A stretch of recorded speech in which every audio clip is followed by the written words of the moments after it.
প্রজাপতি ব্রহ্মার পুত্র প্রজাপতি দক্ষ আদ্যাশক্তি মহামায়াকে কন্যারূপে লাভের কামনায় দেবীর ধ্যানস্থ হন। তার ধ্যানযোগে তুষ্ট হয়ে দেবী সতীরূপে দক্ষালয়ে জন্মগ্রহণ করেন। একদিকে দক্ষ ছিলেন ঘোরতর শিব বিদ্বেষী, অন্যদিকে সতীর রন্ধ্রে রন্ধ্রে পূর্ণ ছিল শিবপ্রেম।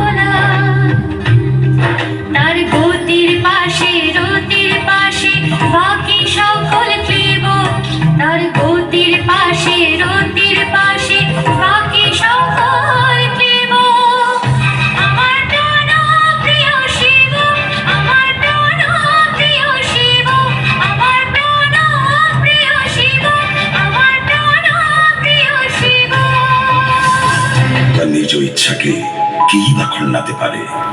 তাই মহা ধুমধামে বিবাহ সম্পন্ন হলো শ্মশানচারী ভোলানাথের সঙ্গে দক্ষ কন্যা সতীর।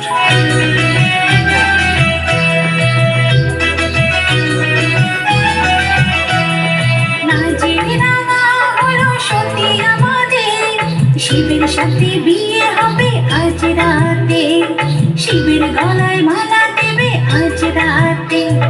লাজে রাঙা হলো সতী আমাদের, শিবের সাথে বিয়ে হবে আজ রাতে, শিবের গলায় মালা দেবে আজ রাতে। দেবী তোরা উলো দে ভোলা পরে লোরে, দেবী তোরা উলো দে ভোলা পরে লোরে।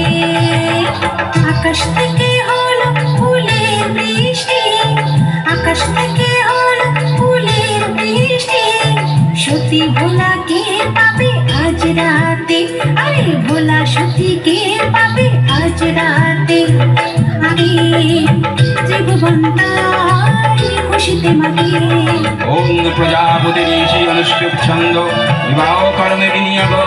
যদিদং হৃদয়ং মম তদস্তু হৃদয়ং তব, যদিদং হৃদয়ং মম তদস্তু হৃদয়ং তব, যদিদং হৃদয়ং মম তদস্তু হৃদয়ং। বিয়ের পর সতী আর মহাদেব পরম সুখে সংসার ধর্ম পালন করতে থাকলেন। সে বড় আনন্দের সময়, শান্তির সময়, প্রেমের সময়।